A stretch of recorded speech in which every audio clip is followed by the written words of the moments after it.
شكرا يا ربي شكرا هديت قلبي شكرا نورت دربي شكرا شكرا يا رب شكرا يا ربي شكرا هديت قلبي شكرا نورت دربي شكرا.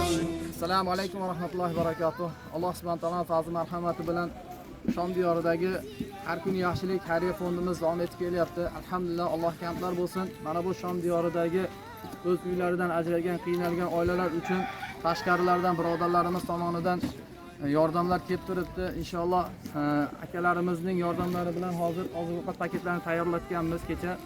Bugun mana bu chodirlarda yashayotgan insonlar uchun, oilalar uchun oziq-ovqat 200 ta oila uchun oziq-ovqat paketini tayyorlatib olib keldik.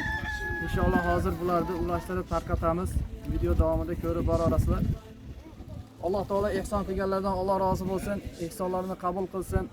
Biz yana mana bu Shom diyoridagi qiynalayotgan, G'azodagi qiynalayotgan oilalar bo'lsin. Agarda kimda kim G'azoga va Suriyaga yordam qilmoqchi bo'lsa, bizning aloqa manzillarimizga chiqishinglar mumkin. Allohning izni bilan G'azoga va Suriyaga yordamlaringizni yetkazib beramiz. Inshaalloh Alloh subhanahu va taolo ihson qiluvchilar bilan birgalikda jannatda birga qilsin.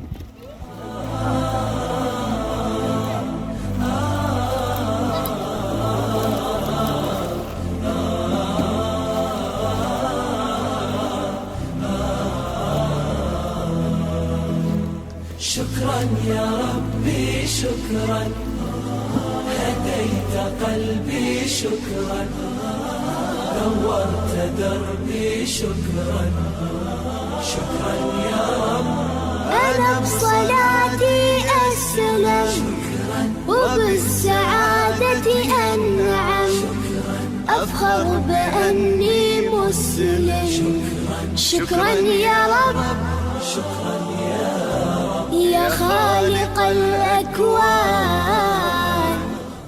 Ba'zi birodarlar chodirdagi oilalarga tarqatishni boshladik alhamdulillah. Inshaalloh 200 ta oila yig'ilgan, 200 ta oilaga har bitta mana bu paketimizda 6 pachkadan non va yeguliklari bor. Hammasini inshaalloh tarqatib ketamiz inshaalloh. Alloh taolo ihson qilganlardan rozi bo'lsin. شكرا يا رب شكرا يا ربي شكرا هديت قلبي شكرا نورت دربي شكرا شكرا يا رب